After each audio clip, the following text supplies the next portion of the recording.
their mistakes. So this be also for them to have a little fun.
Hello, everyone. Good afternoon. Welcome to our second installation of our Making STEM Connection webinars. I'm excited to be with you guys today. Lots to share. Just a little bit of a heads up, I am going to be using the chat room for either questions that I have or questions that you have. So don't forget to check that every once in a while. And I will use that also for attendance. So be looking, some of you, when you sign in under your name, so I know who you are, but sometimes you're signing in under the school. So I just want to, I might send you a message and just ask who all from that school, if there's more than one person, just so we can know who that is, who's there participating, and we use that kind of for our attendance. Okay, so again, if you have questions as we're going through today, you can always put them in the chat room and let me know, and I'll do my best to answer those either live while we're talking, or I can answer them separately in the chat or later in an email. If you ever can't hear, or you're having any problems with something at the webinar, go ahead and put it in the chat room too, and I'll do my best to facilitate that. So just a reminder, what we do with these webinars, we actually broadcast these through Heartland AEA. And I get the downloaded, copied version of this webinar, and then I take it to our media staff and they upload it to our YouTube channel. So the one from 2 weeks ago, hopefully I'll have it in the next couple days. We won't always have this lag. We just did for this session. And then what I'll do, we upload it to YouTube. I will send you, once we do that, I'll send you the link, the YouTube link, so that you can watch the recorded version if you would like. I will also put it onto the webpage. So if you wanted to rewatch something, or you have colleagues that weren't able to see it live, you can direct them to that. So a couple of things to point out. I sent out an email today letting you know, first of all, reminding you of today's webinar, but also letting you know about deliveries. And hopefully I see a few people have been sharing in the chat room that deliveries got there today.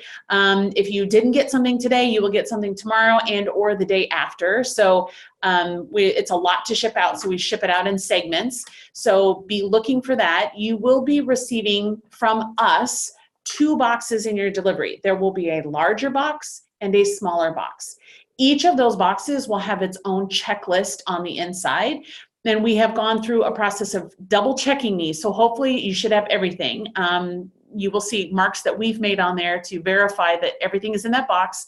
But please, as soon as you are able to, once you receive your materials, go through that box and verify that you have everything. If there is a discrepancy, please let me know as soon as possible so that I can fix it. It's really challenging for me if you say 2 months from now, oh, we never got that. It's hard for me to follow up and get those materials to you. So when you're able to get your box, I know it's a busy time. So when you get your box, go through, and the nice thing is because it's in the 2 different boxes, it makes it a little bit easier to verify everything and check through it. I also sent you in your email, I sent you an overall list. So it has a column for things that you received at the training, things that are being delivered by us, and things that are coming from Lowe's, so that you have an overall list of all the materials in your kit. And what I asked was if you could verify, I sent a receipt. It's just a Word document that you can just put your name and the date in there and verify that you've received everything and send that back to me. You don't have to send me the checklist, just that that Word document that says that I received everything and has your name and your date on there, okay? And I know there's been a little delay in you getting the material, so I want to make sure you get everything you need. If there's a discrepancy or if there's a difference in it, please let me know as soon as possible so that I can address that. One thing I also want to point out, when you receive your boxes, on the label that's on the outside, the address label that has your name, if there was items that you were missing from the training, the green bag materials, those things are listed underneath your address, and we made sure to put those in the large box. So even though on the small box, it's the same label with your name and address, but we put the extra items in the large box because there was just more room in the large box for that. Also, something to point out when you're going through and doing your checklist, remember that there was a K3 version of the kit as well as a 4-8 version of the kit. So there's some color coding there. So if you receive the K3 version and you say, I didn't get the book Calling All Minds, it's not in my kit. Well, that's because that goes with the older grades 4 through 8 version of the kit. So just pay attention to that. If there's a discrepancy, that could be, you know, part of that as well. Okay, so those are probably the most exciting and important things to update you on are the materials. The Lowe's deliveries have been happening over the last few weeks, and they will continue into next week. I also put some information about that in the email that I sent. There's a list, if you received the regular or you selected the regular cart, there's a list of items that you will receive from Lowe's, excuse me. If you selected the alternative cart, there's a separate list. And basically the alternative cart has more pieces in it. The cart is smaller, but there's more of them. There's more components. So when you're checking your inventory from Lowe's, make sure that you look at whether or not you are receiving the regular workbench, which is the Craftsman, the metal heavy one with wheels, or the alternative, which comes with some plastic component storage tubs and toolboxes. Okay. So excited that things are coming. I'm so excited for you to be getting the materials and start using them with your students. Today, what we're going to be doing is we're going to talk about how to design a makerspace and talk about things to keep in mind, some suggestions and advice that we have on how to set up your makerspace. I'm excited to share with you some things that I got from some things I learned at the Makers Convening last weekend that was in Pittsburgh. If you ever get a chance to visit Pittsburgh, first of all, I highly recommend the Children's Museum. It was amazing. They have an incredible makerspace in the Children's Museum. And they recently opened a space right next door to the Children's Museum, which is the old Carnegie Library, and they've turned it into the Museum Lab. And it is basically an interactive space for middle school. It's designed for upper elementary and middle school, and they have an amazing makerspace in there. And I took some pictures so I can show you from these two different locations. Also was able to go to the Carnegie Fab Lab, which is a part of the Carnegie Science Center, and took some pictures from there that I'll share with you today as well. So I'm excited to share those things.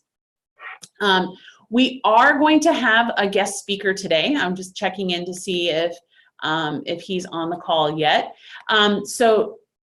Josh Nichols is going to be joining us. Josh is the founder of the company called Crossbraining, and Crossbraining is the company that we purchase our GoPro cameras through. So each of you, regardless of whether you got the K3 or the 4.8 version of the kit, will receive a GoPro. And Josh is going to talk to you a little bit about how to use the GoPro, how to get started, things that you can do with it. So if you have questions while we're doing that, let me know. I see Josh is on the call now. Let me know, and I can, through the chat room, I can help to facilitate those to Josh so that you can get some answers to some of those questions. I also sent in the email today, I sent the flyer that Josh sent to me about another webinar that he is doing, a separate webinar about an app that he has created. So I just want to give you a heads up if you didn't notice that in the email, please go back and look at that. And Josh is going to, well, he can explain more when he's talking to us, but I just wanted to call your attention to that. So let's start. I'm going to see if I can connect here to Josh so that we can see him. Let's see. You just unmuted me. Yay. Okay, so I'm going to make you. And then I'll just see if I can share my screen. Yep. So I'm making you, Josh, I'm making you a co-host. So you should be able to go through and share your screen now. Can you see it? Yep, we sure can. Great. Okay, I will, I'm going to go through this pretty quick. Actually, let me go from, probably start at the top. Thank you for having me, Jolie, and thank you for having me, the teachers in Iowa. You guys are doing great things. We're in Michigan, and our My STEM Advisory Board copies Iowa because you guys are so far ahead of the game in STEM and Makerspace. So it's an honor to be in front of you guys today. I've taught in the STEM Makerspace for over 20 years. I was a first grade teacher for a while as well. So I'm going to just walk you through this. This is just to give you an idea of what it is. And Crossbraining along with GoPro is going to put a webinar together next Monday. That's a little bit deeper of a dive, because we are aware that, you know, we could spend 20, 30, 40 minutes talking about it. And it's for those people that want to learn a little bit more about the GoPro, be able to ask GoPro. They'll be on the webinar with us. You can ask them specific questions. Julie Coe, who will be on the webinar with us from GoPro, was a 3rd and 4th grade teacher in Boston. So she has a teaching background as well. So I'll just go ahead and get started and go through the slides. What our company does is we make student-made videos that demonstrate competency. We partnered with GoPro because there's a lot of times when the Chromebook camera might not be suffice, or the iPad might not be the actual tool, but you still can use the Chromebook camera and the iPad camera. Any device camera can be used on our platform. But there's sometimes, and I'll show you in the slides, why it might be fun to use the GoPro outside. The first thing I'm going to show you is our platform. What we did is we created, basically it's a storyboard, and it allows students to capture key parts. This one is of the story, Those Darn Squirrels. And what it does is the teacher can upload the video for them. In your case, kindergarten, 1st, 2nd. 3rd, you might see that might be something that you do. I know that 2nd and 3rd graders can upload video, and I'm sure that there's kindergartners and 1st graders that can do so as well. But it's a very guardrailed way of being a digital storyteller with video. So they have video, they narrate, so they have to type out narration, or the teacher can give them the narration, and then they can answer. The teacher can put in reflection questions to have the student answer. So once they go through these stages, what ends up happening, I'll play this video. My name is Cooper, and those darn squirrels, I think the squirrels should get to hoard the food. Here are 2 reasons why I believe that they should get the food. One reason is that the squirrels need to store food for winter so they don't starve. In migration season, they need to collect food. Another reason I feel they should get the food is that the birds' hormones make them eat for energy, but there's lots of other food for them.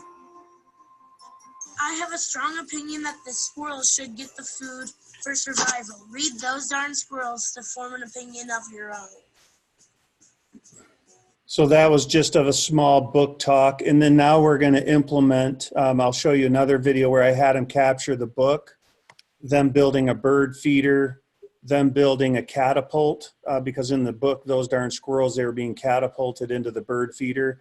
And then the last video, you'll see we put a GoPro in a bird feeder and captured not only birds, but we did capture squirrels.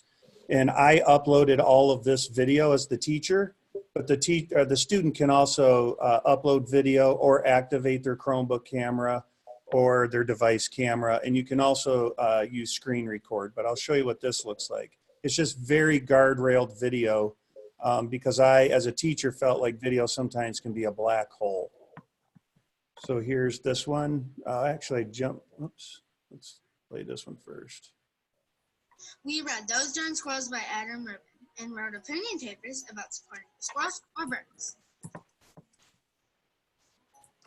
Our class then built bird feeders like old man Fukuwire did in the story to see if we could attract birds and squirrels. We also built catapults. We 3D printed squirrels and tested our catapults using the energy from the lever and fulcrum to launch our squirrels. We put a GoPro in our bird feeders. We had footage of birds, and yes, we also had footage of squirrels. Those darn squirrels.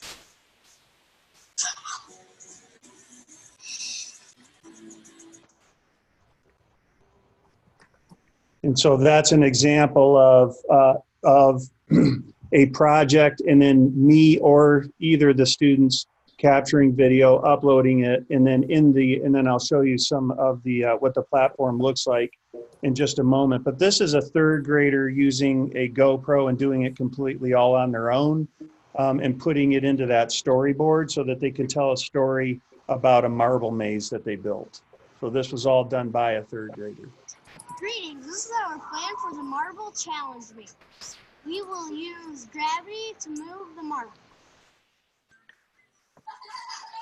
This is us engineering our marble maze challenge to challenge people to get a marble through a door without going through a hole. Yes! This is us fixing our mistakes we made building.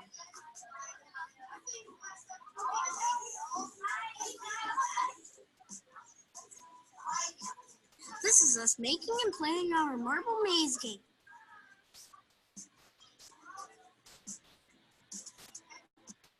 So you can see that they can do it on their own. And the way the platform works is you put in the name of your lesson, the summary, key terms that you want the students to use. It helps guide them.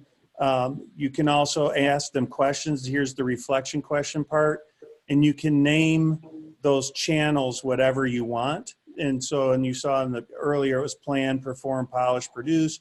You could make one that just says, capture the title of your book, or it could be bird feeder with GoPro. So you can name that whatever you want. It also is a management system. It allows you to put kids into groups so they can work and build this video together. So you upload students through a join code, and then once they get into the platform, they're put into groups.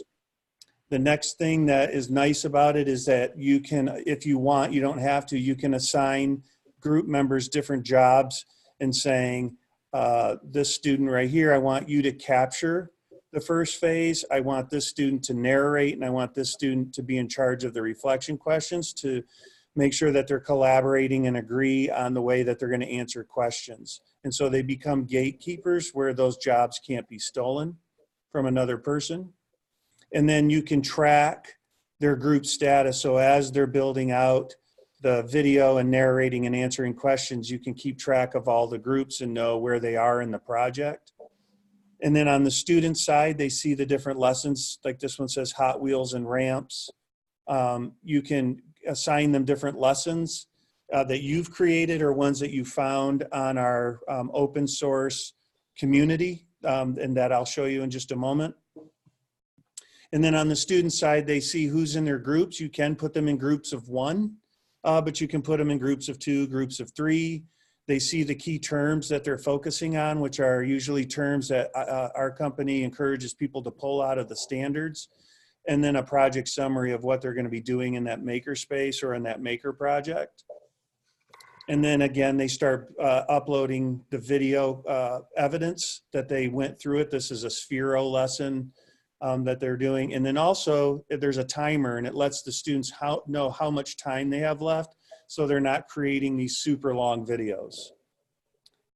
As they upload video, the only video editing tool they have is Trim, but I do want to reinforce that you as the teacher can send them video, you can send them narration, and then in the kindergarten, first, second, third grade, that you're going to see them really practice more on their fluency.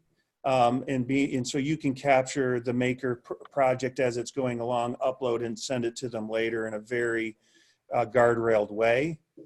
And then again, you'll see side by side, the teacher dashboard is grayed out, but as the students start doing, completing the project, you can see that the indicators are turning blue.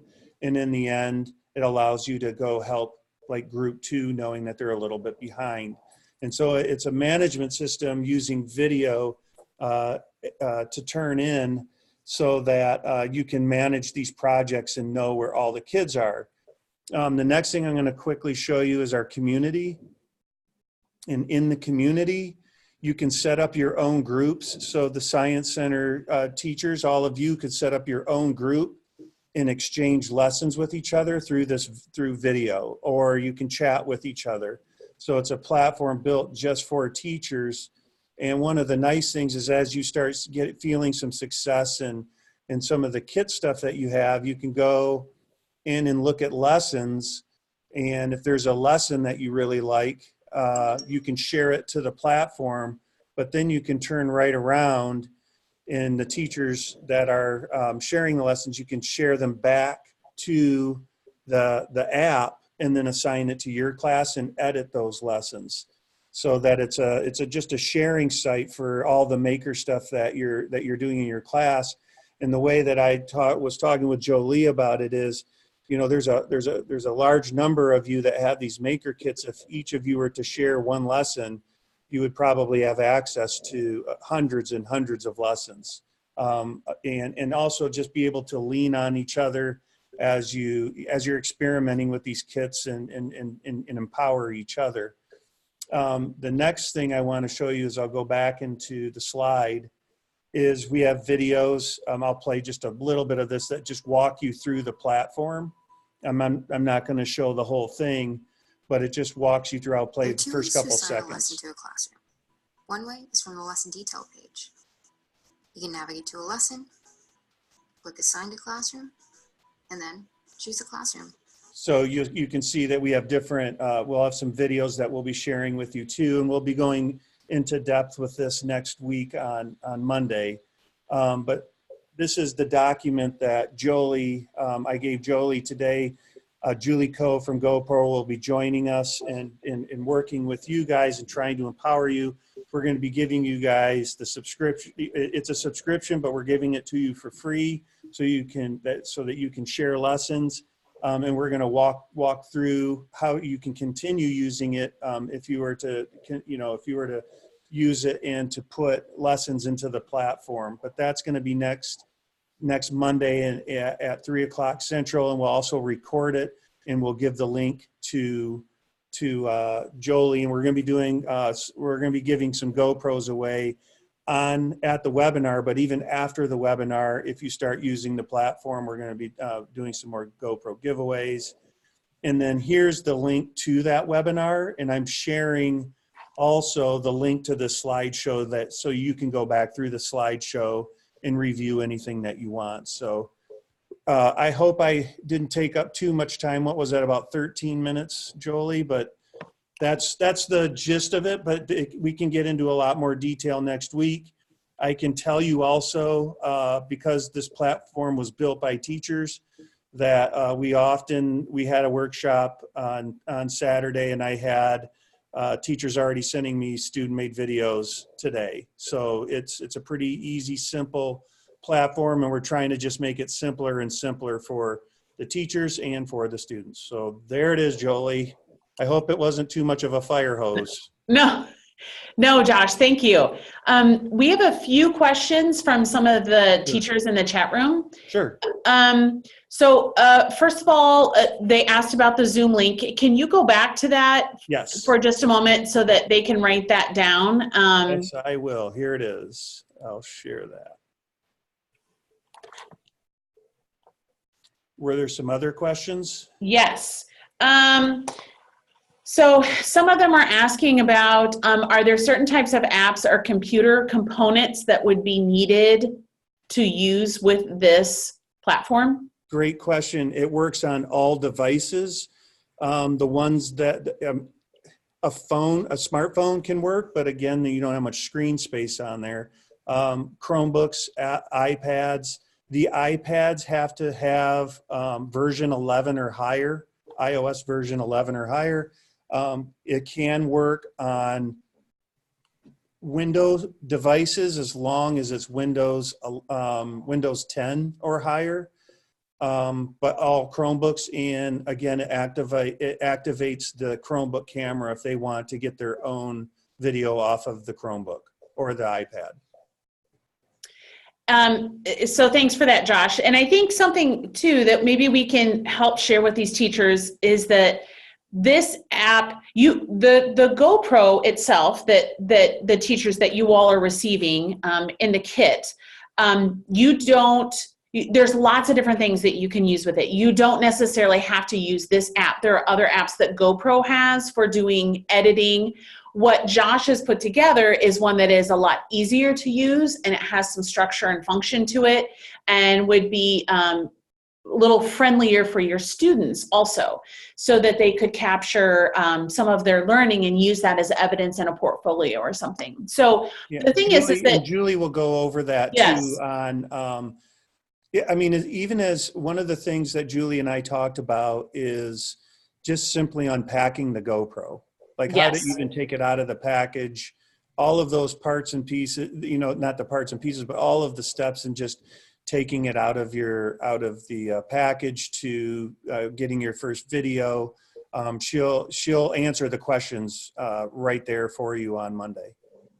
Wonderful. Could you also, Josh, share just some ideas of some of the crazy things that people have done with the GoPros? I would love to. So what I'm going to do right now is I'm going to jump back into the community because that's where some of those are. Mm-hmm. And someone was asking about that community link as well. Sure. Yep.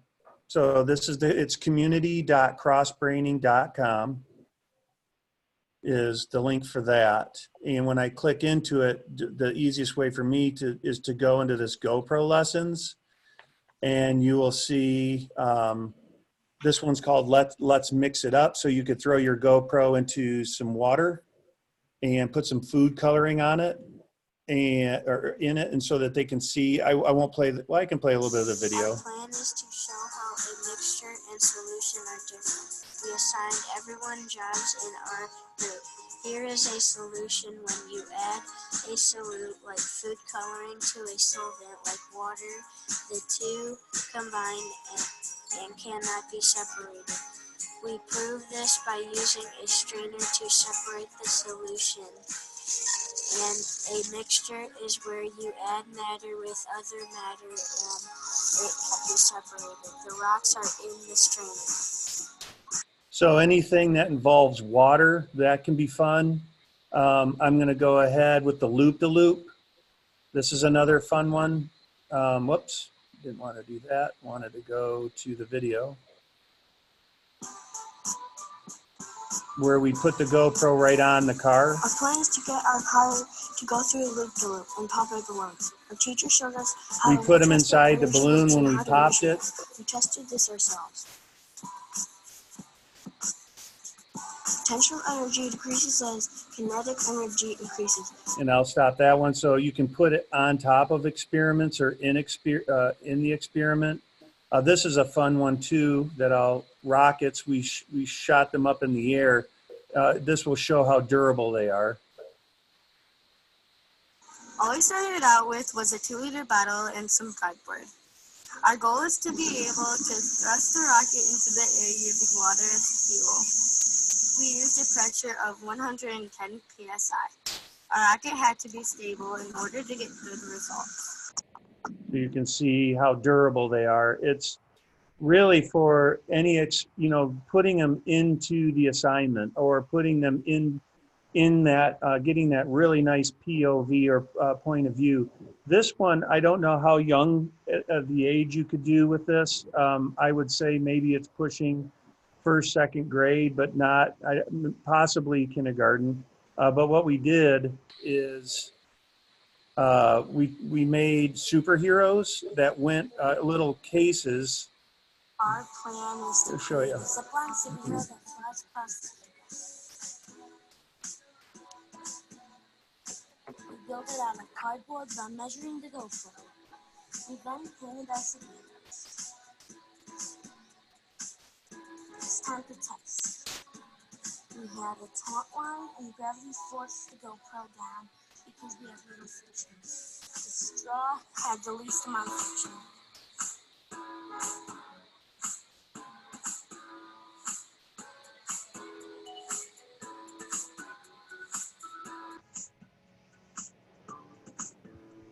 And so the goal in that one was just to build a case that goes around the GoPro and then just put it on a zip line. So there's a few, Jolie. Yes, I think that's great. This, the GoPro itself is an amazing tool, and people often think of it as something they take on vacation or extreme sports, but they don't always think about it in terms of a learning setting. And we want you to be thinking about that. Remember, you don't necessarily have to come up with all the ways that it's used. Your students might. But imagine if you could inspire them to be thinking about how could we use this as a tool to learn or to demonstrate what we have learned? And so what Josh has as a collaboration from all these other teachers that are also using the same piece of equipment is you could kind of share those ideas and see what other people are doing and inspire your students. So the GoPro that you receive is actually the next version. The ones that you saw in all those videos are the older version that we had, and some of you, if you got the award from years past, it looks like that. It's a cube. The one that you get now is actually a better camera and is a little bit bigger and does a lot more things. So I just don't want you to be confused. You're like, my GoPro doesn't look like that. That's because the newer versions that are out just look a little bit different than what you saw in the video. So I would also, Jolie, just to quickly, the time lapse is a wonderful thing too. So yes. If you have a plant in your classroom and you set it to, and we can talk with Julie about this on Monday, but if you were to take pictures every 30 seconds or every 2 minutes, when you leave the class that day, you'll be able to see the plant move towards the window. Mm-hmm. So when you take the time lapse, you'll actually be able to see that overnight how the plant's moving, and then in the morning how it will where the leaves will go back and go towards the light. There's a number of time lapse things that you can do in the classroom that just require you to just click a button, two buttons, and you can show your students what's going on over a course of 10 hours. I think that's great. I talk about too that you can put the GoPro outside and you can leave it. I mean, you can set it to be on for a certain amount of time and it will stay Bluetooth connected to a device such as your phone or an iPad, but you don't have to. So you could leave it. It could be watching a bird's nest. It could be outside during a storm or something like that. And then you could set it to record and come back and get it later. So it could be used also as a tool for collecting information. And then from there, you could build something or surrounding that idea, whether it just be, an idea that you have or physically building something as evidence from the camera itself. So, Josh, thank you. So excited you could join us. And again, Josh, we put the link for Monday's webinar in the chat room, and I will send that out to everyone as well. I sent them the flyer, but I'll send the link out to everybody next week so that they have access to that. All right. Okay. Thank you, Julie. Thank you. Thank you. Thanks, Josh. So that was great information. Glad that we could connect. Josh and I have been working together for a very long time on this, talking about ways to collaborate between teachers in Michigan and teachers in Iowa. And we're excited to bring this to you as an opportunity to collaborate. And I think it's so important when you start looking at, especially those as you're getting your tools and your materials delivered to you, thinking about how you could use them and how they might be used in a way different than what maybe you might normally think of. What's great about a GoPro is that it's something that can be bought off the shelf. Students may have one, the school may have one, but they never thought about using it in this kind of capacity as a learning tool, not just as something to take pictures of at the football game on Friday nights, something like that. So excited to hear ideas and ways that you're using them. You can share that with us too. Share it in the Facebook page. We would love to see, exciting different ways that you can demonstrate student learning and engagement through that type of video device. It can take video and it can also take just still shot pictures, time lapse, as you was saying. There's lots of different options. And remember that it is designed, because it's a GoPro, it's designed to withstand temperature ranges, water, impact, all those things. And if you ever have problems with the GoPro itself, you are certainly welcome to connect with me. But GoPro as a company will service your camera. You don't have to have a when did you buy it and a receipt, because they service their own materials. So when we first got our GoPro at the Science Center, we had some issues. I contacted them. They didn't say anything like, when did you buy it or how long? They just helped me fix it. I did have to ship it in and then have it shipped back, but they helped me directly with that. So don't be afraid of using that GoPro and doing some amazing things with it.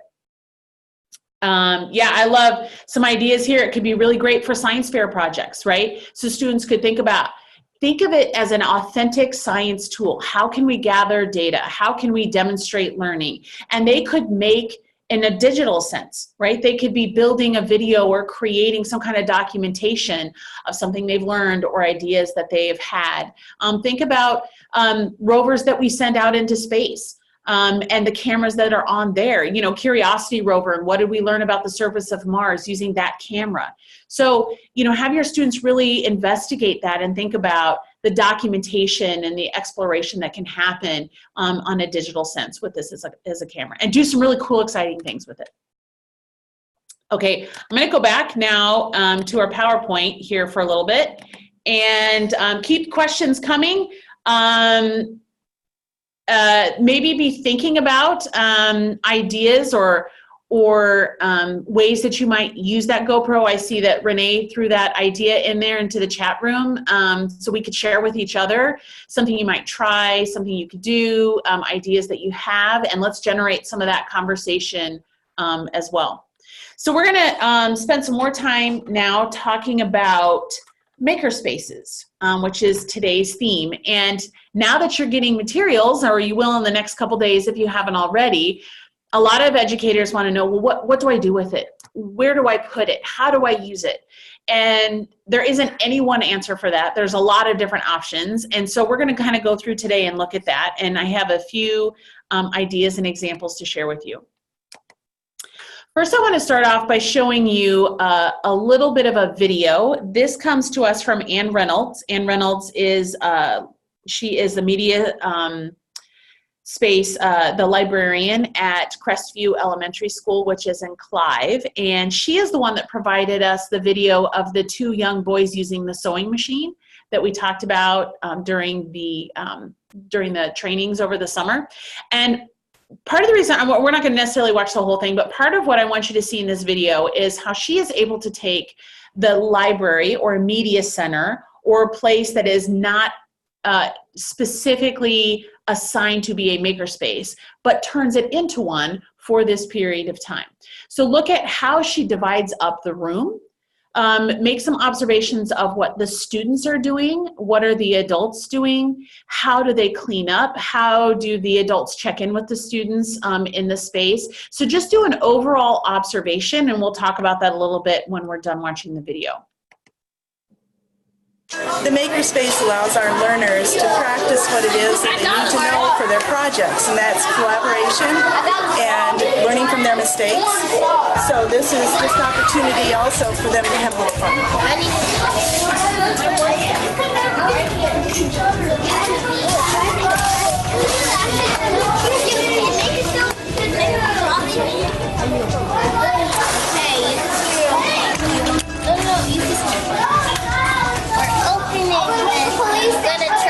Can you show how you work together and you use the tools properly? That's Jolie. I thought you were going to say that. Well, she's a great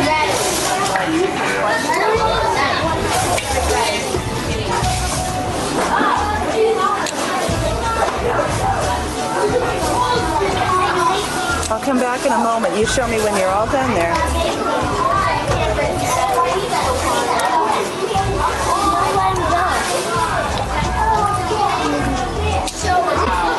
Let's see. Awesome. Nice. Let's see what we got.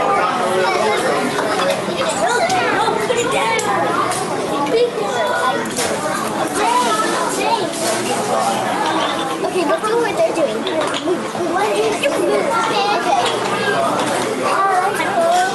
Oh, I forgot that one.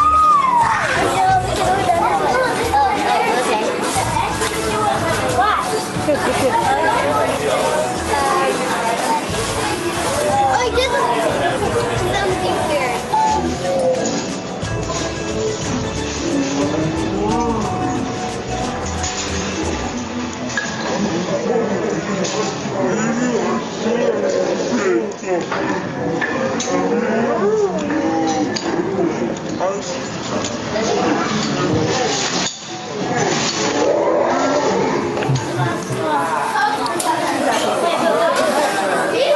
What are you making? Tell me about it. A helicopter.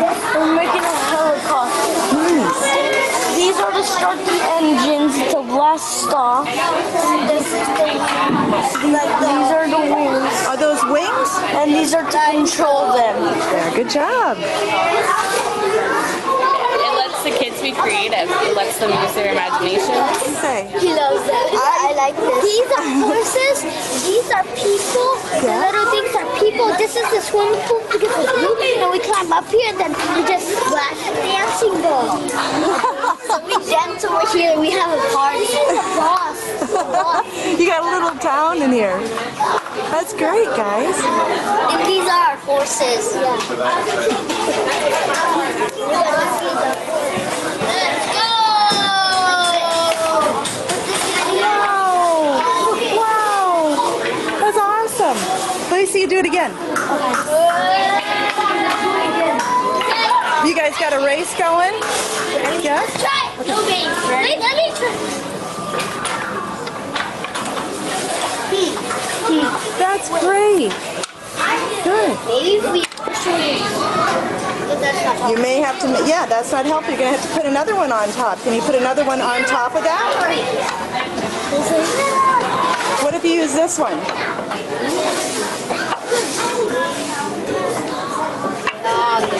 Ah, okay, let's see how that helps, huh? Whoa, put off the top. Jonah wins. Where is he? Oh, he made it. Yeah, go back. Come on. Thank you. You show us how quickly and quietly and neatly, no thank you, you can clean up today. That would mean next time we wouldn't need as much time, so you would have more time to use the Makerspace. Try it. In my office. Just put it in my office on the counter.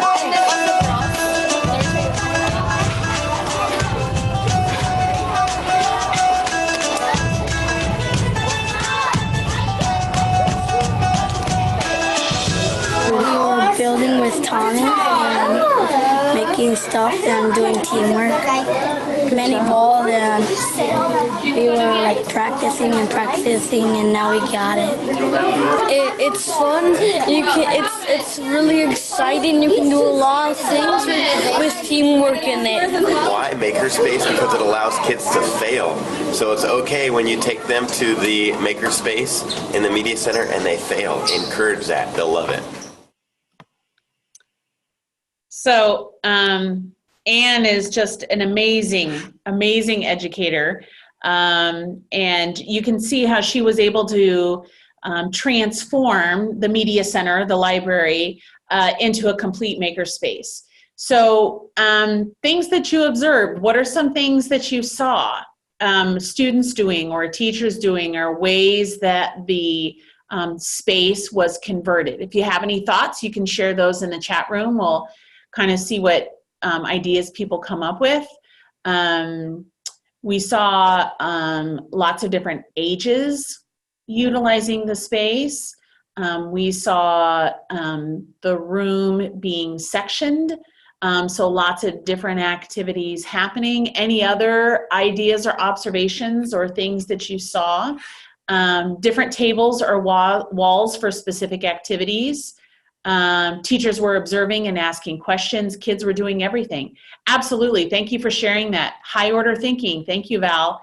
Absolutely. All of those things are those are those goals that we're looking for, right? In student activity, where the students are engaged, they're driving their learning, and we as the teachers are the ones that are helping, communicating with each other.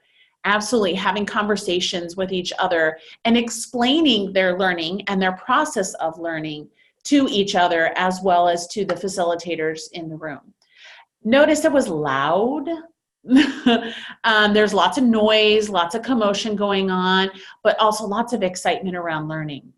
Bailey talked about, looks like a preschool classroom was expanded to include more age groups. Absolutely. It looks like center time, right? It looks like an opportunity for students to self-select. What are they interested in? What are they learning through this play and through making and creating things? I loved the imagination that students had. They took sticks and turned it into a helicopter, and they took blocks and turned it into a community. So they're utilizing that imagination. And I think like what Bailey's saying in the chat here, that we see that oftentimes in younger students, and we encourage that in the pre-K classroom, but we don't get to see that as much, I think, as the students get older. Yes, lots of smiles, positive interactions, lots of prompts from the teachers. Thank you for bringing that up, Jennifer. How does that work? Tell me about it. Prompts from the facilitators, encouraging the students to share their learning and what are they finding out, even the things that work or things that don't work, right? And trying again. So really exciting. Anne is a fabulous educator here in the Clive, Iowa. It's a western suburb of Des Moines, and always excited to see the kind of work that she shares. If you participated in the webinar last week, it was her students who made the videos on the hot glue gun and the use of the cutting tools as well. So I want to look at now the space itself, the physical setup. I get a lot of questions about what should our makerspace look like? What should we do with our materials? How should we store them? Where should we keep them? And I will tell you, there isn't any one particular answer to those questions, but there's lots of ideas, and it's important for you to think about, what is your goal for this space? Is it something you want the entire school to utilize? Is it a grade specific focus? You know, what are some of those goals that you're looking at? Are you getting the community involved? Are parents involved? And those kind of things will help you in that decision-making process. A resource that I would like to direct you to is this book called Makerspace. And this is a fabulous book. I'm gonna go back to the camera here for just a second. I just want to show you, here is this book, and you can see how I like to always mark everything with lots of little Post-it notes. And this book was written by a group at Stanford's design school, and it's got a fascinating story because they started off with their makerspace in one location, and it had to be moved multiple times. And they tell the story in here of how they had to move the D school, the design school, because of changes in the facility, changes in the program. They were in a trailer for a while. They were in a kind of a plain room that didn't have really the setup for it. And they kind of walk you through the process of how they converted each of these spaces into an area where these students and the community members were able to utilize this space for their creativity. And also something I like about this book is when it's talking about the ideas, it gives you some very general design plans. It talks about the tools that you might use. It gives directions on how you might build it. For example, so expandable spaces, talks to you about the materials that you might need. So this book is a really great resource if you're looking for, you know, how to design your makerspace. Sorry, I'll hold it like this so that you can see. I'll put the author and the title, I'll put it in the chat room so that you can see that if that's something you're interested in. So it's a great resource for looking at ways to design and build your makerspace. They talk about making movable whiteboards that can divide the room. They talk about different kinds of seating that you can build or purchase that might be useful to students.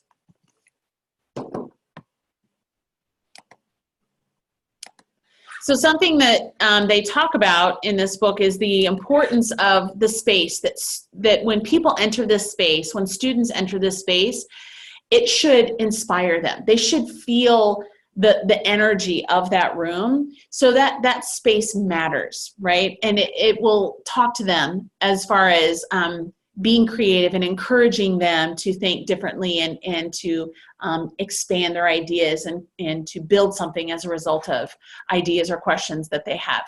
Our new innovation lab, when students walk into that space, there's usually a gasp and their eyes get really big, and they're very, very excited to use that space, and they're inspired just by walking in. So the space itself is important. That doesn't mean it has to be a designated space. It doesn't have to be a permanent makerspace, but it's important for us to think about how does that encourage student thinking.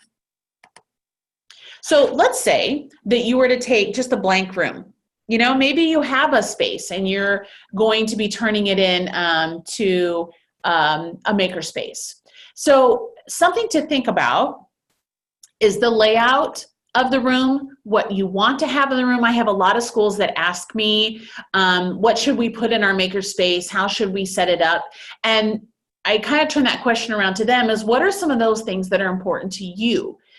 You can't fit everything into a room, and there would be some challenges with putting woodworking tools directly next to a computer bank, for example, because you may have dust or particulates in the air that could not be good for certain technology components. So you can't necessarily have everything. So think about, what are those things you're interested in? What are some of those projects or materials that your students are interested in, or that your community is interested in and might be willing to collaborate? So you might start with this blank space and think about, what would I put in here? How could I use this? And so you might think about computers. You know, do you have a set of computers? Is this a cart? Is this, if you're a one-to-one district, is this where a place where students can bring their computers and set them up? Maybe these are special computers. Maybe these are design computers that have specific software on them. So something you might think about is a place that might have access to certain software or hardware components for technology. And also you might think about table space or workspace and how flexible that is. The sway that we sent out at the beginning of the summer and we looked at during the trainings, remember there was a video from Joanne Sackett, and in her space, her makerspace in Okoboji Elementary, she only has 6 student tables in that entire room. It's flexible. She has different kinds of seats. She uses carpet space. She uses work benches as work platforms. So, you know, what you choose as far as seating may be reflective of the activities, but definitely want to make it flexible, whether it's on wheels or it's lightweight, some like foam chairs or types of like bean bags to sit on, things that can easily be moved. Definitely want to have some flexibility, because maybe you might want to change it around. Maybe you might find that, you know, there's a glare from the window, and so you want to move the computer bank. Or maybe for some type of activity, you might want to have it in a different location. You might think of woodworking tools. If you want to have woodworking tools in there, how do we separate it? I've seen some maker spaces where they built walls, not weight-bearing walls, but just some walls to separate out the space, and they created some type of doorway, and it could have a covering of plastic, or it could have an actual door or something that kind of separates that space so that your woodworking is all happening in the room, but in its own designated area. And then maybe you might think about a green screen. I have a lot of teachers that have told me that creating videos and using green screens has really engaged students on a whole nother level of making, a digital making. Green screens are quite easy to create and can be popped up easily and could be, you know, taken down and stored. Basically, it's about creating a backdrop that has a green color, that green color can then be erased, quote unquote, through a digital interface that imposes an image onto anything that has that green color. So maybe you might put something like that in there. Shelving, storage is extremely important in a makerspace. What kind you use depends on, you know, the capabilities you have in the room. We're going to look at some examples, but it is definitely something to be thinking about. It could be actual shelves. It could be cubbies. I've seen people using mobile storage. So it might be a tall kind of cart that has locked doors and it's on wheels, so you could move it to different places in the room. But definitely spend some time thinking about how are you going to store materials. The workbench that you got, if you got the Craftsman tool cart, has the capability to be locked. So, you know, you could store things in there and move that around if need be. Something else, maybe you have something like a 3D printer. Something to think about is that 3D printers need some time to run. They also have some noise associated with them. So you may want to have your 3D printer next to a computer bank. I'll show you some examples of where that is, you know, people that have it set up like that.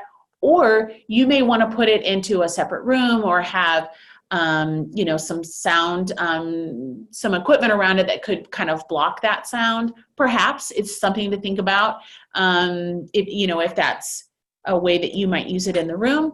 Maybe you might have an area that has a sewing, you know, some sewing equipment. It could be machines, it could be a serger, it could be cutting tools, things like that. So you might find a place for them. And something I absolutely love are these movable whiteboards here.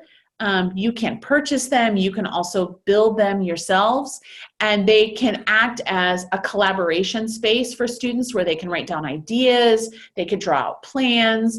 It can also be a divider for space. So as somebody was pointing out in the library that we saw Anne use, she created kind of these cubbies of space for different interactive opportunities. You could use whiteboards for something like that as well.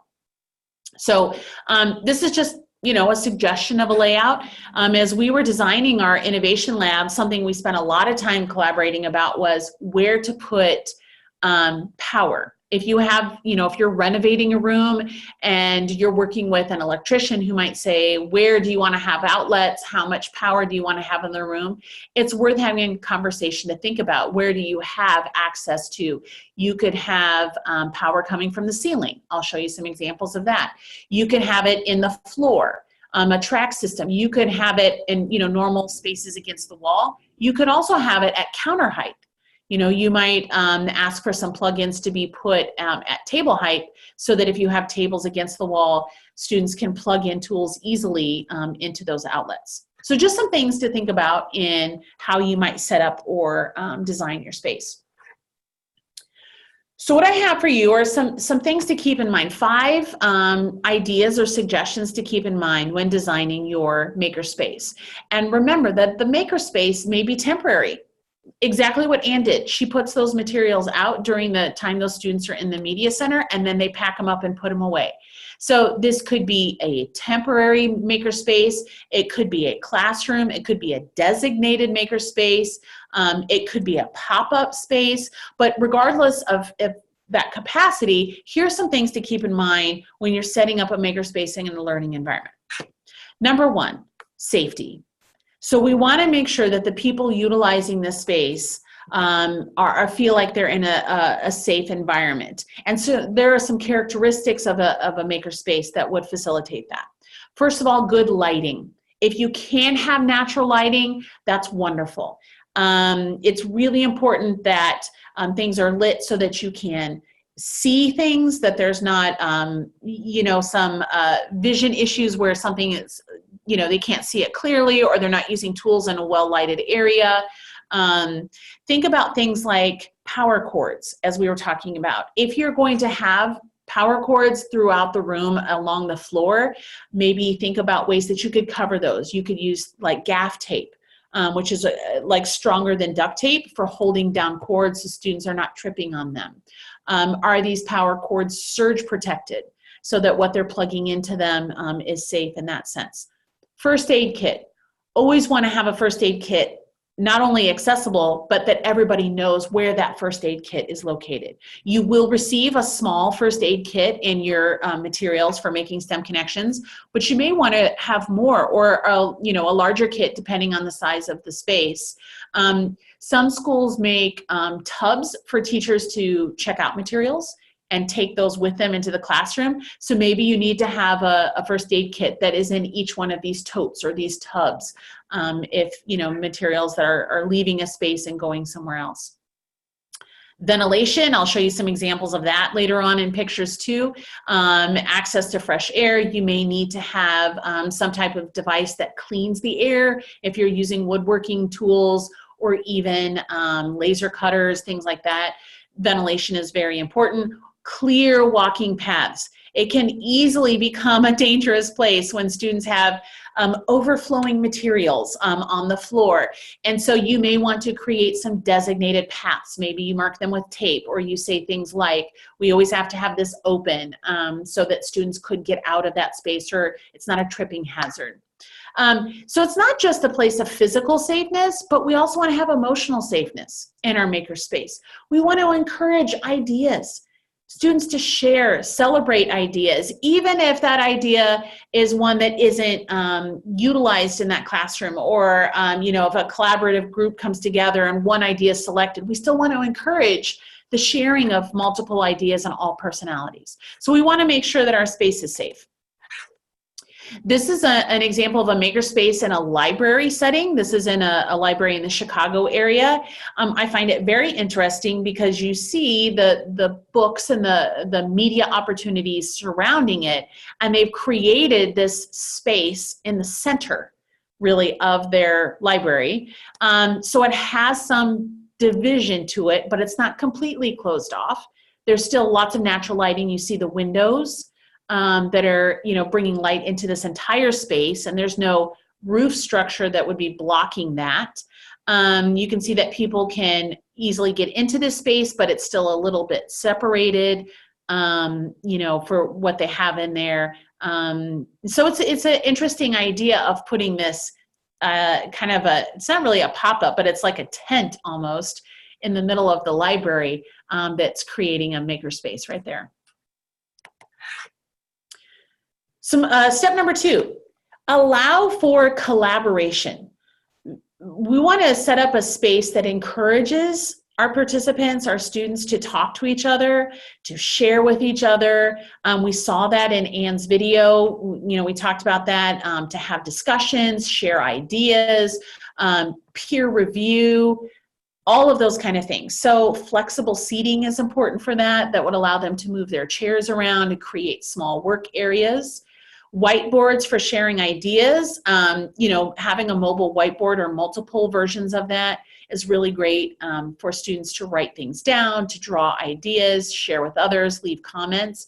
And the idea of interdependence of students, how they can recognize the power of talking to others. I hear a lot of teachers comment on things that a student has to ask 2 other students the same question first before they come to the teacher. So that it kind of really gives them that structure of interdependence, not just always going to the adult or the teacher, that they themselves are a resource to other students. So these are just some ideas, of ways that you might set up your space. And I love this quote: ideas need to be out in the open where they can grow. So we want students to share those ideas and bring those out for others to see. So, your space might have flexible seating. What I like about this picture is that there are bean bags that are easy for students to move. There's a couch which isn't necessarily easy to move, but it would encourage students to sit together. And then we have some table space. So even just in this small area, you can see that there's flexible seating, and it is encouraging for those students to collaborate with each other. Number 3, have some place where students can display what they're doing, what their ideas are, what are their results, what are their projects, maybe projects that are successful as well as projects that weren't as successful. So what is a place that they can do that? And it might be a showcase. It might be shelving, where they're able to put it up there if it's a tangible object. Maybe it goes up there. Perhaps you have a monitor that is, a computer monitor or a screen that is scrolling through pictures of what students have done. Or maybe it's blueprints or plans that they have submitted as a part of their journey, and that's scrolling through. You might use digital platforms, having a website. You could create a website for your space, your makerspace. I've seen some makerspaces have their own Instagram page or their own Twitter page, so that it's facilitated by the adult, by the teacher or the educator, and he or she is the one who uploads it. But then parents and community members could have access to it. So they could share that in a digital way. What are their ideas and what are they coming up with? This is something that we had in our makerspace, and we called it a creation station. And what I really like about it is that you see there's kind of 3 parts. There's these outside columns. There's 2 outside columns, and then this center area. The outside columns are actually closed off by plexiglass. So these are things that students in our camps and our preschool had created and made, and we put that into these spaces so that they were protected. But then visitors who came to our maker area could create and make something and then could just put it on the shelf themselves. So these shelves were open. So people could leave things. They could also pick them up and add to it, continue, that design process and use something that was left here at the creation station as a seed for their growth or what they might be inspired to make. So that's just an idea of a way that you might set up a collaboration space or a space for students to share the work that they have been doing. We also have a whiteboard that we have set up, and you see here that we have some hashtags here for Instagram and other social media where we encourage people who come to the Science Center to share the things that they have made. So you could set something up like that as well for students or families, especially if you're doing some type of extension work or before and after school, where maybe your time with these students is short, you only see them for a short period of time. Maybe you create an Instagram page or some type of social media page and encourage them to post onto or tag onto that page and could show the things that they are creating. Idea number 4 is this idea of keeping the space to be very flexible. I think as much as you can make things have the capacity to be moved is really great so that you could change the shape of the room. You could add things to the room. You can have, students say that we need more space so that we could create or make, maybe a Rube Goldberg machine. So having tables and chairs on wheels is always really good. I would encourage those wheels to have some kind of locking mechanism, so casters that you can lock so they don't just slide around. Equipment or furniture that can serve multiple purposes. So whiteboards that can also act as a divider, or cubes that can also act as seats. So you might create your own seating that that students could pull out and sit on, but they could also stack those or use those in some way to divide a space. Also want to have an ability for students to pack up their materials and store them or put them away very quickly. So having access to a shelving area or a designated space for storing them, and also being flexible in the type of making that you have in your space. Remember that there's lots of different ways for students and people to express their ideas and creativity through making.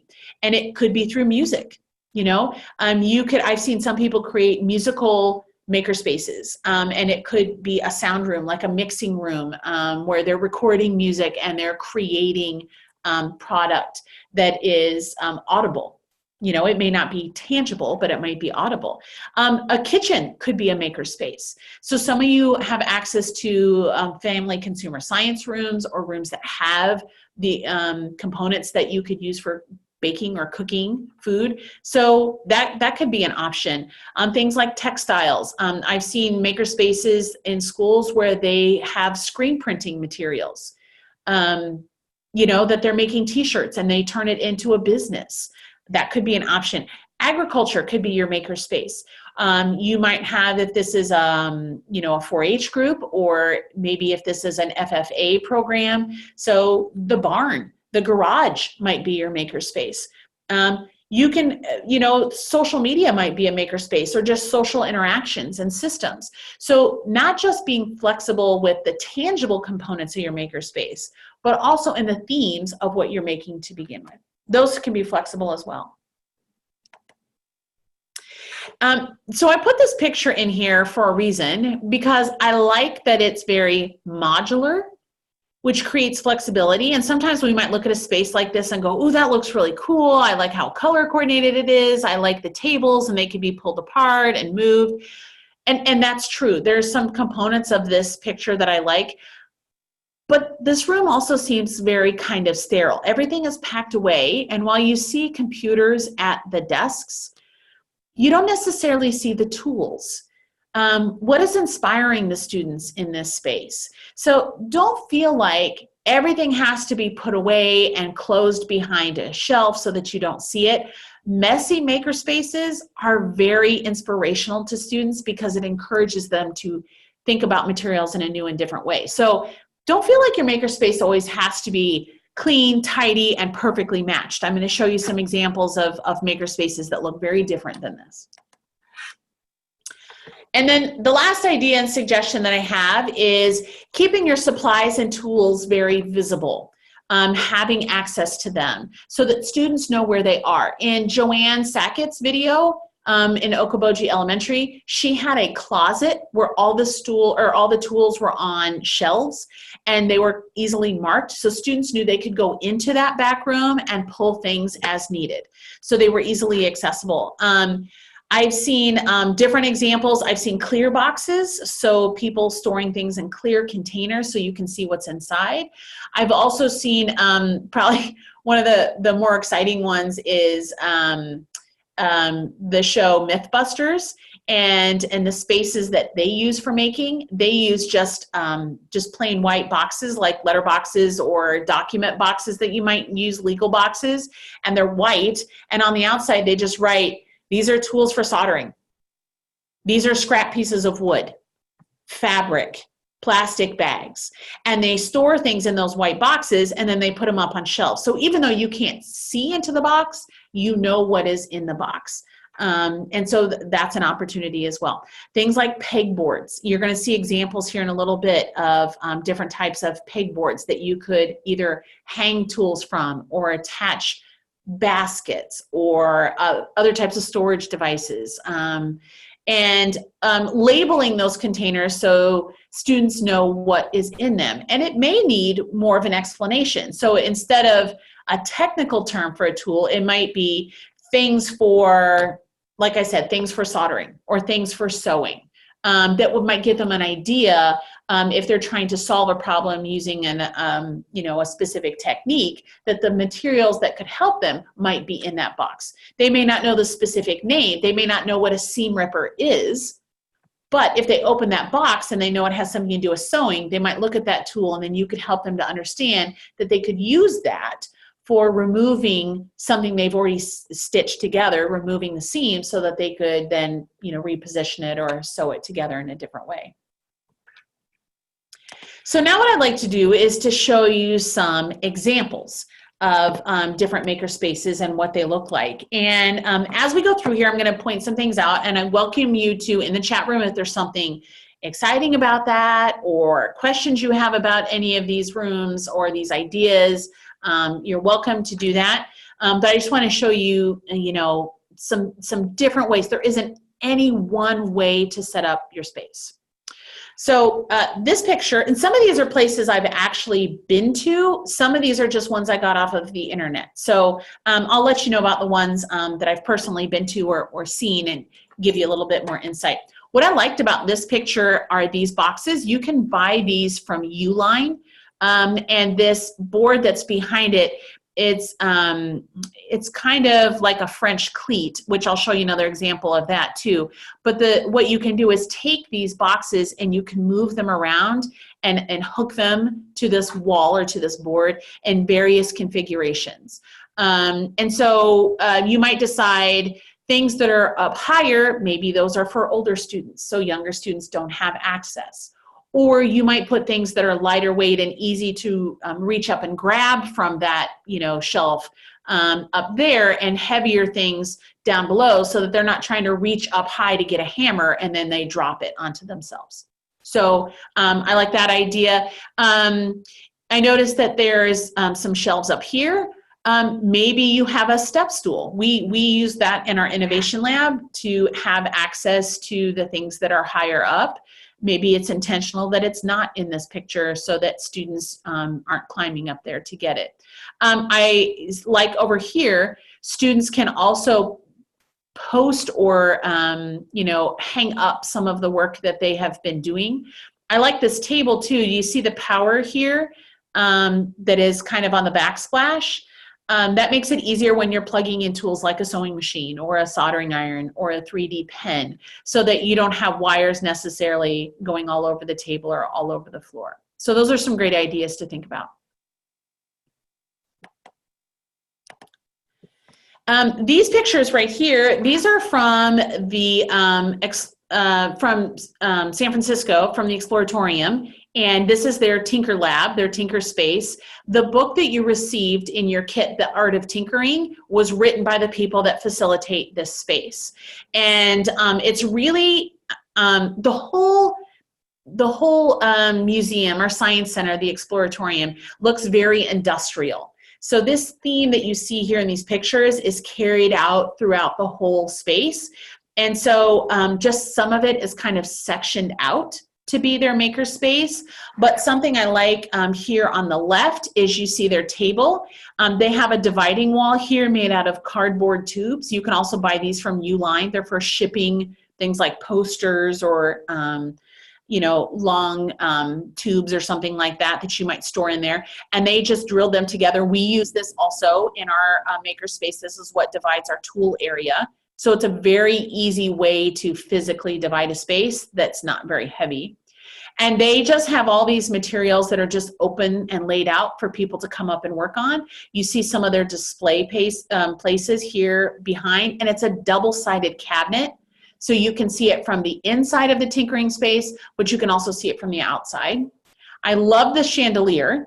I don't know if you noticed it, but it's made out of plastic coat hangers that were put together, which I think is really exciting. So this is the space that is open to the public. This is the space that's kind of in their back area where they get all their supplies and are building things itself. So, but this is really what the Science Museum in the area looks like in general, very industrial, very open, and very inspiring and encouraging to use different materials. Now, here's a space that looks like maybe a typical classroom. So looking at this, maybe how might you use this as you're looking at it as a makerspace? So think about that. If you have any ideas, you can put those in the chat room to share with us. This is maybe what many people have access to as a classroom. This could be an actual, this is our third grade classroom that we're in, or it could be a space where people come in, students come in for a class period. But what are some thoughts that you have about this room? How might you use this as a makerspace? What are some components that you see in the room that would be good aspects of a makerspace? And what are some things you might be looking for? Okay, so thank you, Jennifer. She talked about a computer bank, having a computer bank already set up. You see that back here, right? What are some other things that you notice about the room, or the way the room is, what you see in the room that you might be able to change the way? The whiteboard for collaborative discussions and brainstorming. See that over here? Modular tables that can be moved and reconfigured. Absolutely. You'll notice that these same tables here are arranged in a kind of a circle, but those same tables could be stretched out into the way they're arranged into a longer spans. Shelves, right? We have shelves and drawers over here that we could use for different tools and materials. Oh, somebody asked if these tables are dry erase. I'm not really sure, but I do know that on most tables, you can write on them and wipe them off. I've also seen lots of teachers put a plastic coating on their tables, just like an adhesive that can be removed, and then encourages students to write on there, like shelf paper. Oh, thank you, Kim, for sharing. Dry erase, clear contact paper, yes, that you could put, and so maybe the students know that part of that table or this specific table is something that you could write on. Alyssa, thank you for noticing the lighting, that we have, pretty standard fluorescent lighting, but there's also some windows and this big open doorway, which allows more lighting to come into the room as well. So these are all really great ideas of things that you might have in a classroom, a pretty typical classroom, that you could see as tools or advantageous components, accessories that you could use while this space is being used for making. But it can also still be used as a very typical classroom. It could be cleaned up and used in this way as well. Excellent ideas. Thank you. Here's another one that I love that uses the those walls. This actually is another angle from the one that we saw earlier with the colored shelving. So you see well, first of all, the title. We're going to talk in a little bit about different titles. The collaboratory, which I think is really a fabulous name to talk about collaboration and laboratory together. And we see that there's a lot of places here for students to have some individual space. Along here, there's also some collaborative space. This table is a whiteboard kind of table. You see there's power outlets. They can display tools, or they can have access to tools that are here, but display their work up here. I also like this mobile cart. So there's a cart back over here that's on wheels so that it can be pulled over. So maybe you have a cart that's used temporarily for storing materials, and it gets, changed based on the challenge or that week or that project that you're working on, that could be pulled over as well. Sometimes the space just might be what you have access to at that time, like a hallway, right? It could be that you're doing a STEM festival or a parent night or something like that. And so the makerspace could be just the open space that you have. So here's a student working with an adult using little bits. And they're just, sitting in a space in the hallway, being creative, solving problems, and collaborating together. Doesn't have to be a separate room, doesn't have to have all these fancy pieces of tools and equipment. It could be something that's in a small box or a tote that you take into kind of a benign space, and you open it up and start creating just in that area where you are. Here's another example of that. This might be a common area. You see there's a locker bank, there's tables, but maybe students and parents are able to use, this shelf here of the locker bank, or maybe some of these tables. So this could be a STEM festival or a parent night, and we bring these tools and materials out and use them, for just that event. I like the lighting that's in this space. I like the openness, so that you can see what other people are working on in this space, and some may prefer to stand. The tables that we have in our innovation lab can actually be raised and lowered, so they can be at sitting height and they can also be at standing height, I think, which is really a great opportunity as well to be flexible. Here is a library that has been converted into a makerspace, and look at what we see here. There's lots of different seating. There's lots of different ways that students can be seated or interact with what they're doing. So you might just kind of peruse around and look and see what are some of those different things. Probably one of the things I noticed first about this picture is the Lego wall. A vertical Lego wall is just an amazing thing that inspires people to create using tools that they've probably played with many times before, but it's in a different capacity. I've seen a lot of makerspaces that have them mounted on bookshelves, have them mounted on a wall. We have one that's a standalone, so it's just a kind of a board, a thick wooden board where we mounted a Lego wall, and then we put almost like a trough at the bottom. It's in our brick by brick exhibit, and the Legos are kept in this trough or like buckets at the bottom of the wall, and we can move that wall and we can put it in different spaces. Somebody asked if it's a TARDIS. I'm not really sure. I can't really tell for sure if it's a TARDIS, but this student over here is writing on the wall, so it has a covering that would allow them to write on it like it's a whiteboard.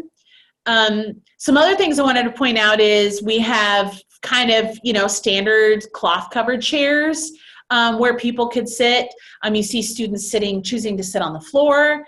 We have stools We have regular chairs around a table, and then we have the wiggle stools, the wobble stools, and this table. Notice things don't necessarily match. They aren't necessarily in the same color scheme, and that is totally okay. Don't feel like you have to go out and buy all new tables and your chairs all have to match and everything has to be in the same color palette. That is not what it has to be. This is definitely a space that is utilizing what they had access to and is still inspiring creativity for the students that are using it. I also like in this one how they're hanging things from the ceiling, using that vertical space in a very different way, you know, including the walls themselves. Okay, so for those of us that are in the, you know, I love to organize and things to have their own space, here is a beautiful example of using a pegboard. And what is wonderful about this is that everything has a designated spot. You can see where things, where they go, where they are stored. It's very accessible, easy to get to. We use pegboards in our maker, our platform, our tool area that we have, and what we actually do is we outline or paint a black shadow, if you will, of all the different tools. So when they put it back, they know what goes there. So it's kind of like a puzzle. It's like a matching puzzle. So they know the drill goes here in this orientation, or the saw goes here, and, you know, and it's lined up this way, so that they know where to put it, and it encourages them to put it back into that space. Pegboards are quite inexpensive. They're very sturdy, and you can buy all different kinds of implements, these pieces here, for hanging and storing all different kinds of things. And you can paint your pegboard, so it can have your school mascot on there, or it could have your logo, or the students could design it, and it can be changed. So let's say during your next project, you're using different kind of tools, you could totally reconfigure the pegboard and have things organized in a very different way. And you know what? Maybe your makerspace is a table. Maybe it's I love this example of a tinkering table. So maybe each week or each opportunity, there's various materials that are put on this table, and students or participants know they can come to this table, and maybe it's a take-apart table. Or maybe it has, each week there's a challenge or something that they could do, and maybe there's minimal direction, you know, and just whenever they're at the table, they're able to, you know, participate in some kind of activity that encourages them to problem solve and think differently about something, use critical thinking, something like that. And that may be your makerspace. That may be what you have room for. That may be what you're comfortable with. That may be what you have time for in that space. And the rest of the room could be, you know, utilized for something else. So lots of amazing things could happen at just a simple table. Or look at this. Even smaller. So maybe this is the makerspace that you start off with, and what you see here are shelves, and there's components, and maybe you grab a challenge card, or you grab a folder that's got different ideas in it, and you select materials from here, and you take it and sit down, and students work on it, and maybe they leave an example, you know, somewhere. It could be this small. Again, the idea is for students to be creative, to have access to manipulatives, to take their ideas and creativity and make something that's based on their thoughts and ideas. So it could be as small and simple as this. These are some pictures that I took from the Makers Convening that I was at last weekend, and this set of pictures right here is from the museum lab. So I was telling you, it recently opened just in the last 2 months. It is how do I want to say this? It's an add-on to the Children's Museum in Pittsburgh, but it's physically in the building next door. So you have to leave the Children's Museum and walk across a short open space to go into their museum lab, which was the old Carnegie Library. And it actually is designed for older elementary, upper elementary, and middle school student activities. It actually has a middle school in it. There is a charter school that is on the second floor of this building. It's an amazing building. It has lots of interactives, and this is part of their makerspace. And I'm going to show you some pictures, and kind of the things I was trying to demonstrate for you is that the way that they store things. So they have kind of these metal pegboards set up all around. The nice thing about metal is it's magnetic. So they have these little jars here that have loose parts and pieces, and that jar right there, you could just pull that off of the wall and open it up and take out those, you know, whatever is inside of it, and then put it back up there separately. And then there are baskets here and different hanging structures that you could attach to this pegboard. I love this over here. This is how they are storing the different types of threads they have. They had a lot of things for sewing. They had sewing machines out. You see there is, this is an example of how to do embroidery and other types of needle crafts. They have in this window here, they have a lot of these clear jars, just clear plastic jars with lids that have materials in them so that they're accessible to people. And what we see in this space over here to the left is some things that are locked up. So they had some of these cabinets right here that have locks on them that are kind of dividing a space, but they store other types of equipment and materials. There's one of these actually on the opposite side of the space as well, kind of sectioning it off. And what's exciting about this space, I think, is you see on the wall here, this is where they keep their filament for their 3D printers. You see this computer station. This is their 3D printer right here. And this gem right here is this new exciting thing called a Glow Forge. And it is something that has been up and coming for a few years, and it's finally out and on the market. And it is a kind of it's a version of a laser cutter that kind of has more application. So I will get the link for that, or maybe Renee, if you're listening, if you could find the website for Glowforge and put that on there. That's a really new and exciting thing that you might look at adding to your makerspace. Something else I wanted to point out is the floor. You'll notice that the floor isn't finished. It looks like there was probably some kind of flooring here that they just ripped off, sanded it down, and left it. And there's some, some type of mats here for standing on, but that's it. Doesn't have to be super fancy. Doesn't have to be all color coordinated. It kind of adds to that creative vibe of inspiration. I also want to point out the fire extinguisher that is in that space as well. This is taken from that same area. I loved this. Remember that this was at a library before, the Carnegie Library, which was actually the first free library in the United States. And so they took the old card catalog for the Dewey Decimal System, remember? And they took the old card catalog, and what they did is they use it for loose parts. So it's this whole, I don't know, it's a kind of a whole shelving component right here that has two sides to it. And each one of these drawers, which at one time held the cards for the card catalog, now have loose parts. And there's a title in front of each of them so that you know, here's what's in here, and people can open these up and to access the tools and the materials, which I thought was really, really ingenious for them to use. This was something I thought was just beautiful. When you first walk in, it is a kind of a free-form space for doing weaving, and it's kind of a grid system right here with holes in it, and they have all kinds of yarn set up next to it so that when people come into this space, they can just start creating and making. And using this, it's kind of like the vertical Lego wall, but it's in terms of weaving and textiles, which I thought was really great too. I love that. These are pictures that were taken at the Fab Lab at the Carnegie Museum itself. It's The Fab Lab is in a separate building from the Science Center, so we just had to walk across their parking lot.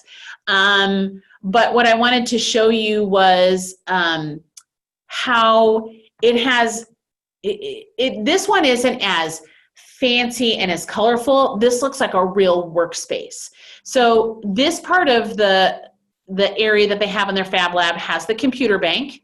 And then along the walls, they have specific design stations, and they have their 3D printers. They have their, they have 2 laser cutters all in this space. And it wasn't very big. There wasn't necessarily a lot of storage, but they felt like they could have workshops of anywhere from 12 to 20 people in this space. I also wanted to point out their vinyl cutter. This was something that they talked about that they love using, is this vinyl cutter. And they were designing applications on the same software that they use for the laser cutter, and instead bringing it to the vinyl cutter, and then kids can make their own stickers. Which was really exciting, and it was a little faster application, and something that the kids were a little bit more related to, especially younger kids, is making their own stickers. Something else I wanted to point out was the desks here. They were all made in-house. So they made all of these, and I'll show you the tool here in a minute, that they were able to use to make all of these. So the facilitators of the space talked about how these desks obviously were things that they purchased, but the rest of them were all created using the tools in the lab. So this ShopBot right here, this is in a separate room off to the side, and this is how they created all of their tables. So they made their desks, they made their tables using this. So this is a CNC router, and what this is for is there's a computer that's kind of in this back corner, and you have something that you design very much like the laser cutter, and you send it to the machine, and the machine automatically cuts it out based on the program that you come up with and routers it, so you can take this huge sheet of plywood and put it in here and cut out all the different pieces that you need to put something like a desk together. Something I want to point out, this room is separate. There's a door to get into this room. It's not very big, and it has its own ventilation system back here in the corner for filtering out the air. It also had a really big window so people could look in and see what was happening in that space. Here is a little handbot right here that's a small version of a ShopBot. So what you can do here is put smaller pieces of wood. You can upload the program and it can cut it out. So it can't necessarily do these large sheets, but it can do smaller pieces of thicker wood that wouldn't necessarily be able to be cut in a laser cutter. So I thought that was really cool that they have that out on the table and they can use that for smaller projects. This space, I just wanted to show you, is on the other side of their dividing wall. So they open up the dividing wall for workshops, and you can see it's really kind of just plain. They have extension cords up here on the wall so they can pull down power, but these are pretty much just plain tables, plain chairs. There's a sink, some storage, there is a screen, but that's it.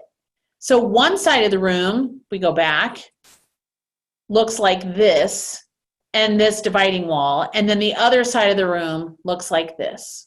So they kind of have, they can make it smaller or they can make it bigger, but it doesn't have to be huge and fancy. You don't have to have all the bells and whistles to create an environment that encourages making. Val is asking about the HandyBot. That's a great question. I'm not exactly sure how much they cost. Maybe somebody, I don't know if Bailey's familiar with them and the cost of those. But we were definitely encouraged by that and are looking into what it would take to have that. And they just hook it up. There's an output right here, and they just hook that up with a shop vac for ventilating the air. So they didn't have to have a really large filter.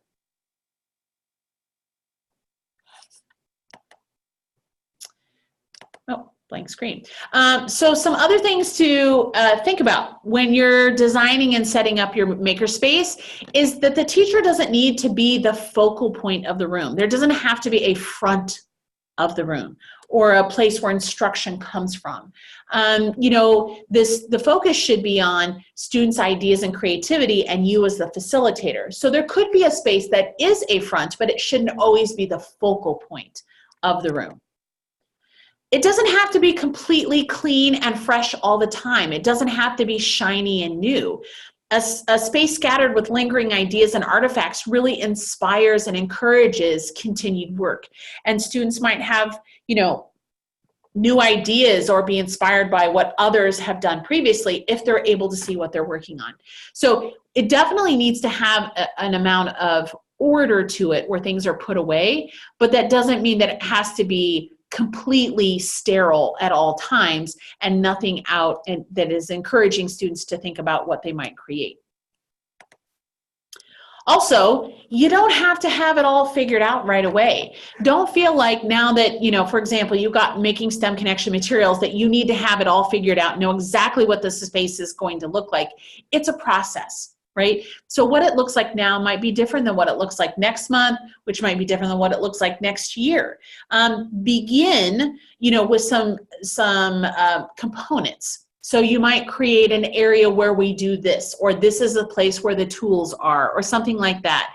Or, you know, a place where you can show student work, demonstrate what they've been working on. And you might start there, start small, be comfortable with what you're putting into that makerspace, and then expand from there. And your makerspace might be whatever you can put in a tote or a tub and bring to your classroom. And it might be like a pop-up space. I hear a lot of schools that are using old computer labs as a new makerspace. Now that they're going to a one-to-one situation where they don't need a computer lab anymore, that space can be converted into a makerspace. Don't feel like you have to have everything planned out and a master plan of you know, exactly what it's gonna look like right away. You can start small and get comfortable with it. But one thing I would always say is continue to have a dream. Continue to have those things on your list that you say, someday I want a CNC router in my makerspace. Someday I want to have a bank of 3D printers. Someday I want to have a surgeon, you know, a serger to go with all of our sewing materials. Or someday I want to have a way for students to digitally, you know, share what's going on in the room. Something like that. But be looking for, what are those ideas? What are those exciting things that you found or you have seen that you would like to incorporate into your makerspace, so that you're always striving and reaching for something new. But don't think you have to have it all figured out right away, and you certainly don't have to have everything set up. This video, I'm happy to share this video with you. We're not going to watch it tonight only because it's kind of long. But this is a gentleman who started a makerspace in a school library. And he talks about kind of his process that he used. I'm happy to share it with you. He brings up some really great ideas. He talks about how this makerspace is only open before school and after school, and how they eventually had to have a sign-up sheet because there were so many students coming on their own time to use the space that they couldn't all fit in there. Also notice that behind him are those white boxes on shelves. That was a system that he liked from the Mythbusters idea of how to store materials. And he talks also in here about ways to get the community involved and other teachers involved. So I'll share it with you. It's a great video. I think it's like 18 minutes long. So I'm happy to share that with you if you would like to look at it. The next one I am going to show you. This is a little bit shorter, but this is from an international school. It's actually in South Korea. So it's an international school there abroad, and how they set up their makerspace. And I want you to look at the different ages that are using this and the way that they interact with the materials.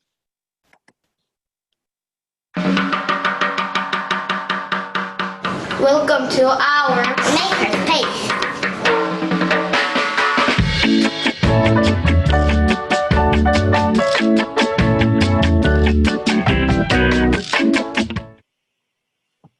So this is the design cycle, and it has 5 different parts of the cycles. And this is the empathize part and the design part, the design part, then plan and create, then evaluate. First, in empathize, you investigate the problems in life. And this is where you think of designs like this. So you design the machines that will work, and then you plan, and then you create, which is the fun part. You create it with Legos. We do Legos, but you can create it with boxes or other things. And then you evaluate it, you test it, if it works or not. And if it does, you're lucky, and if it doesn't, you go to design again, and then brainstorm again, and then plan again, and create it again, and it could work.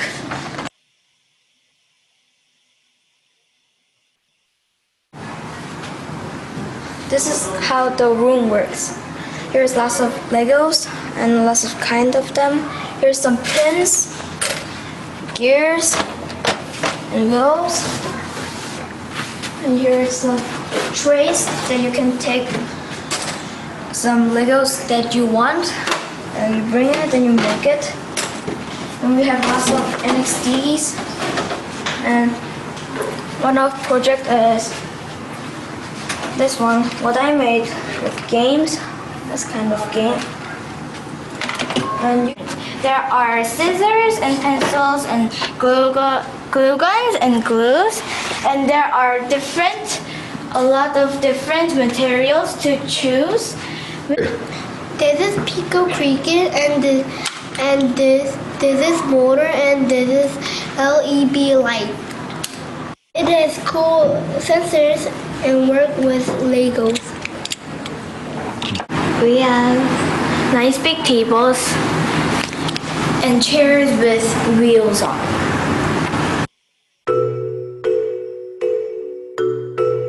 When it touches. Wow. Awesome. Cool. Sounds like my doorbell at home. Doing when we're almost certain the prototype can work, then we can go to bubbles. More water. Yeah. So you know the. Oh yeah, it is. We need chairs pushed in. It is! Make sure the green light turns on, then press one of these buttons here, and then the light will change color.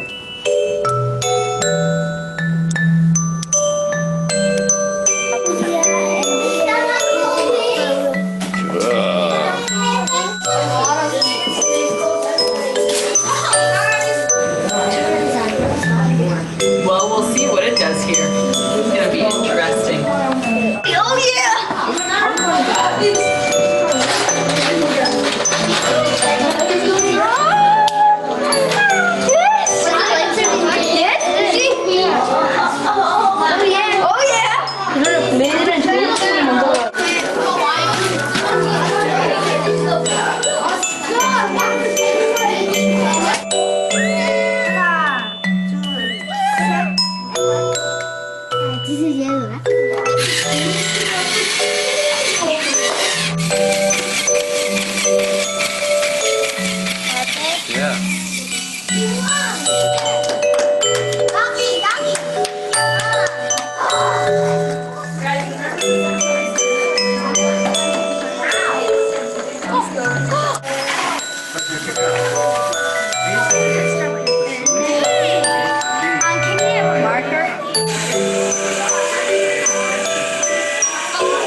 Okay.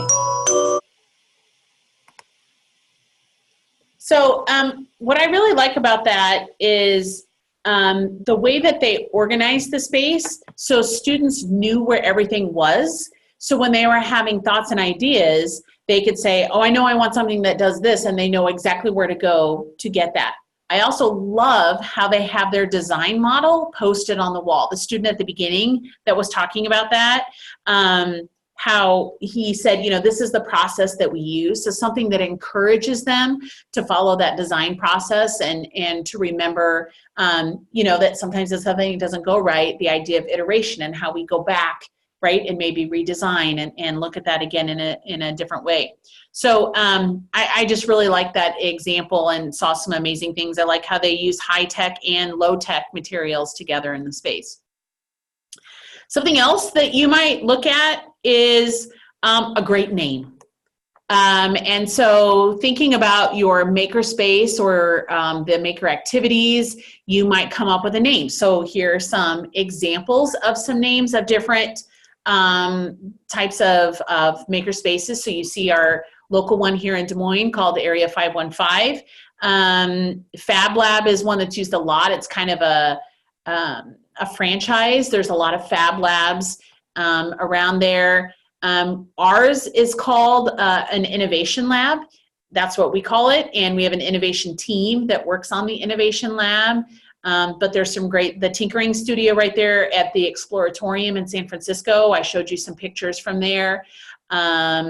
So, you know, coming up with some kind of identity to that space, even if it's a pop-up, I think is really great as well. Jennifer asked in the chat room, she asked about a makerspace. Can it be a series of rooms along a hallway, for example? She said like the science lab, the art room, FCS room, wood shop, etc. I think that's an amazing idea, that students can recognize that an entire area is a makerspace or that they're related to each other.